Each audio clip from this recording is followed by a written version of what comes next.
નમસ્કાર દોસ્તો, આજની ક્રાઇમની ખૌફનાક ઘટનાની શરૂઆત છે તે આપણા ઉત્તર પ્રદેશના લખનૌથી થાય છે. લખનૌનું એક ગામ છે ઇબ્રાહિમગંજ. આ ઇબ્રાહિમગંજ ગામની અંદર એક રાવત પરિવાર છે જે રહેતો હોય છે, જેનું મિડલ ક્લાસ આ ફેમિલી હોય છે. રાવત પરિવારનો 70 વર્ષના મુખ્ય માણસ છે ગજરાજ રાવત, જેની 70 વર્ષની ઉંમર છે. તેની પત્નીનું નામ શાંતિ દેવી છે, જે 68 વર્ષના છે. આ બંને પતિ પત્નીને 3 સંતાનો હોય છે. પહેલી દીકરી સુનિતા, જે સાસરિયામાં હોય છે, ગામથી થોડે દૂર જ તેનું ગામ હોય છે, અને તેનો દીકરો છે મોટો, એ ઈરાકની અંદર હોય છે, તેનું નામ કરણ છે.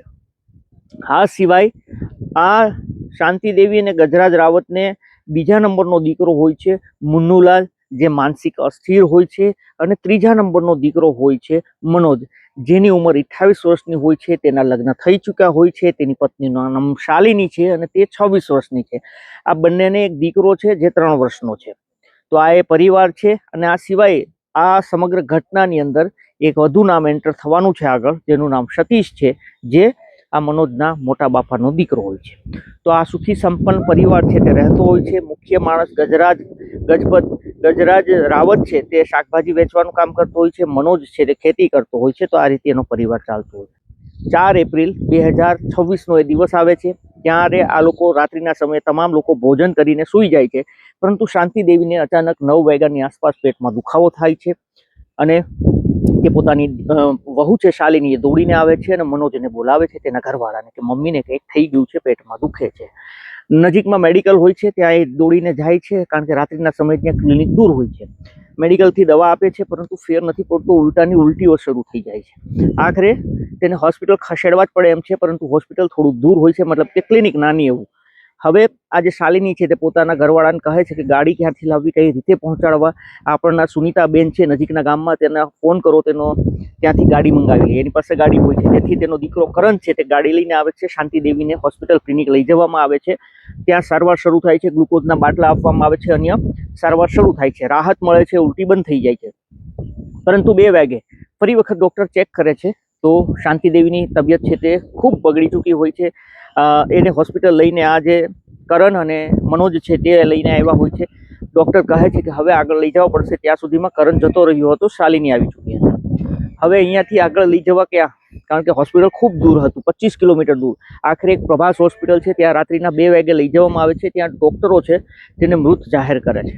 આ પરિવાર પાછો 4 વાગે ઘરે ફરે છે. ઇબ્રાહિમગંજ ગામ, ત્યાં તમામ લોકો ગામના એકઠા થાય છે.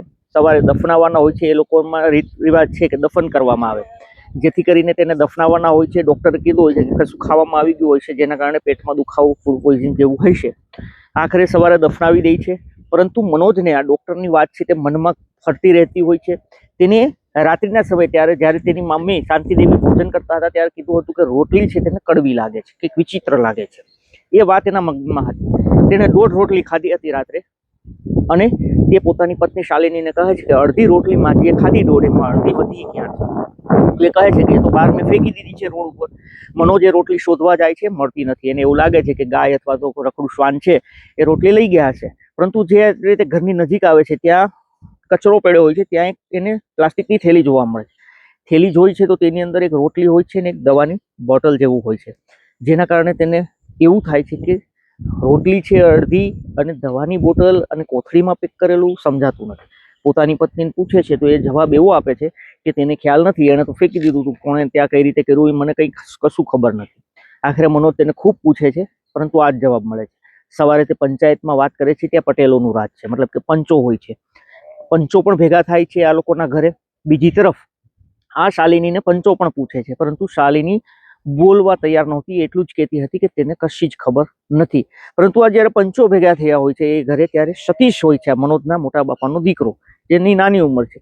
એ કહે છે કે હાલમાં જ મારી પાસે ભાભીએ ખેતરમાં છાંટવાની દવા મંગાવી હતી. આ વાત જ્યારે સતીશ કરે છે ત્યારે આખી બાજી છે તે પલટી જાય છે. પોલીસને જાણ કરવામાં આવે છે. પોલીસ પણ આવે છે. એક તરફ પોલીસ છે ડેડ બોડી કાઢવાની કામગીરી શરૂ કરે છે 4 દિવસ પછી, એ જમીનમાં જ્યાં દફન કરી હતી. બીજી તરફ આ લોકો પંચો કહે છે, શાલિનીનો ઘરવાળો મનોજ કહે છે કે માની જા, નહીતર તારા હાલ બુરા છે. આખરે શાલિની કરણનું નામ આપે છે. કરણ મતલબ કે આ મનોજની બેન સુનિતાનો દીકરો જે ઈરાક હતો, અમુક મહિનાથી અહીંયા પર હતો તે, અને ગાડીમાં જ શાંતિ દેવીને હોસ્પિટલ લઈ ગયો હતો તે. કરણનું નામ આપે છે, પરંતુ કરણને પોલીસ શોધવા જાય છે. કરણ ફરાર હોય છે, મળતો નથી. આખરે એ ડેડ બોડીને પીએમમાં ખસેડવામાં આવે છે, એના વિસેરા લેવામાં આવે છે. બીજી તરફ સુનિતા ઉપર પ્રેશર આવે છે અને તેની પૂછપરછ થાય છે. તો ખૂબ મોટો અને ચોંકાવનારો ખુલાસો છે તે બહાર આવે છે. કારણ કે શું કારણે આ વૃદ્ધા મોતને ભેટી છે? અગર મારી છે તો શું હેતુ હતો? કરણને કેમ યાદ કરવામાં આવે છે? કરણનું કેમ નામ આપવામાં આવે? સવાલોના જવાબ છે તે હવે પોલીસ અને આ પરિવાર મેળવવા માંગતો હતો. આખરે આ રાજ ઉપરથી પડદો હટે છે. આ જે સુનિતા છે તેના 4 વર્ષ પહેલા લગ્ન થયા હોય છે. કરણ છે તે ઈરાક હોય છે. એ સમય એણે પોતાની મામીને જોયા નહોતા, પરંતુ તે ઈરાકથી ભારત અમુક સમય માટે, થોડા દિવસો માટે આવે છે. તે પોતાની ખાસ કરીને આ જે શાંતિ દેવી નાની છે એને મળવું હતું, જેના કારણે ત્યાં આવે છે. અને ત્યારે આ તે શાલિની મામીને જુએ છે અને તે આકર્ષાય છે તેના કારણે. ત્યારબાદ તે વારંવાર ત્યાં ઘરે પહોંચે છે, એ ઘરે નાનીને મળવા માટે, ને એકબીજા છે તે પોતાની નજીક આવે છે અને એકબીજા સાથે ખૂબ ગાઢ સંબંધો છે તે પ્રેમના બંધાઈ જાય છે. આ સંબંધોથી આ લોકો તમામ અજાણ હોય છે. સતત ફોનમાં આ શાલિની છે તેની સાથે વાત કરતી હોય છે અને શાંતિ દેવી છે તેને ભનક લાગી જાય છે. તેને જાણ થઈ જાય છે. તે પોતાના દીકરાને કહે છે, જેને લઈને ઘરની અંદર રકઝક થઈ હતી. પરંતુ એક દિવસ મનોજ છે તે શાલિનીને રંગે હાથ પકડી લે છે. આ જે કરણ છે વારંવાર અહીંયા પર રોકાવા માટે આવતો હોય છે, તેને સ્ટોપ કરી દેવામાં આવે છે કે હવે તું આ ઘરે ના આવતો. જેના કારણે આ લોકોની મુલાકાત છે તે બંધ થઈ ચૂકી હતી. અને ત્યારબાદ આ ભાંડો ફીટો ફોનનો, જેના કારણે મનોજ છે તે ફોન તોડી નાખે છે, જેથી વાતચીત બંધ થઈ જાય છે. કરણ છે તે આ જે સતીશ છે, મનોજના મોટા બાપાનો દીકરો, તેના કોન્ટેક્ટમાં હોય છે, કારણ કે તે બંને મિત્રો હોય છે. સતીશ આ વાતથી અજાણ હોય છે. સતીશ ફોનમાં ફોન કરીને શાલિની સાથે તે વાત કરતો હતો. શાલિની અને કરણ છે તે પ્લાન ઘડે છે કે હવે આ તમામ લોકો જેટલા નડે બધાને આખા ઘરને સાફ કરી દેવું છે. અને તેના જ ભાગરૂપે તે પ્લાન બનાવે છે કે ઝહેર નાખીને આ લોકોને મારી નાખવાના, જેમાં પહેલો શિકાર આ લોકોનો હતો શાંતિ દેવી. આ સતીશ પાસે ખેતરમાં નાખવા જે છાંટવાની દવા આવે છે ઝેરી, એ મંગાવવામાં આવે છે લિક્વિડ.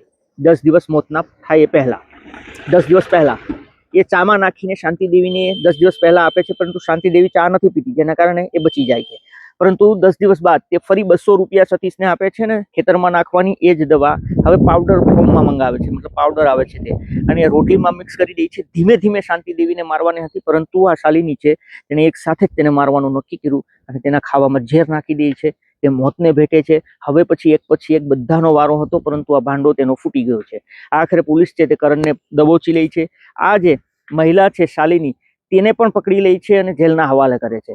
મનોજ છે તે 11 ધોરણ સુધી જ ભણ્યો હતો, એટલો ભણેલો ગણેલો નહોતો, પરંતુ તેને જે લાઇટ થઈ હતી મગજની અંદર કે તેની મમ્મીને કડવી રોટલી લાગી હતી. ત્યારબાદ ડોક્ટરે કીધું હતું કે ફૂડ પોઈઝનિંગ થયું હશે, જેના કારણે મનોજના મનમાં આ વાત ઘૂમતી હતી. અને સાથે એ વાત ઘૂમતી હતી કે થોડાક મહિના પહેલા જ આ શાલિની સાથે તેના મમ્મીને મનોજને ધક્કા હતા. આમ લોકો અજાણ હતા, કારણ કે શાલિની પોતે નિર્દોષ છે એવું કહેતી હતી, તેને કોઈ સાથે વાંધો નથી, મમ્મીને શું કામ એ દવા ઝેર આપે, આવી વાતો કરતી હતી. પરંતુ મનોજના મનમાં હતું અને તેણે કોઈને ખબર ન પડે, ઘરની ઇજ્જત ન જાય, જેથી કરીને એ જ સમયે આજે કરણને ઘરે આવતો બંધ કર્યો હતો. ત્યારબાદ આજે સતીશ ઘરે આવતો ફોન દેવા તેને પણ સ્ટોપ કરાવી દીધો હતો. અને આ સમગ્ર મામલે હવે આ લોકોએ આખા ઘરને જ મોતને ઘાટ ઉતારવાનો પ્લાન બનાવ્યો હતો, પરંતુ આખરે તેનો ભાંડો ફીટ્યો છે અને બંનેની પોલીસે ધરપકડ કરી છે. દોસ્તો, અમારો હેતુ કોઈને નુકસાન પહોંચાડવાનું, બદનામ કરવાનું નહીં, આપણે સચેત અને જાગૃત કરવાનો છે કે આપણા દેશની અંદર આવી ખૂબ ઘટનાઓ છે તે વધી રહી છે. આપ પણ સાવધાન રહો, સતર્ક રહો, સલામત રહો, જોતા રહો. નમસ્તે, ધન્યવાદ.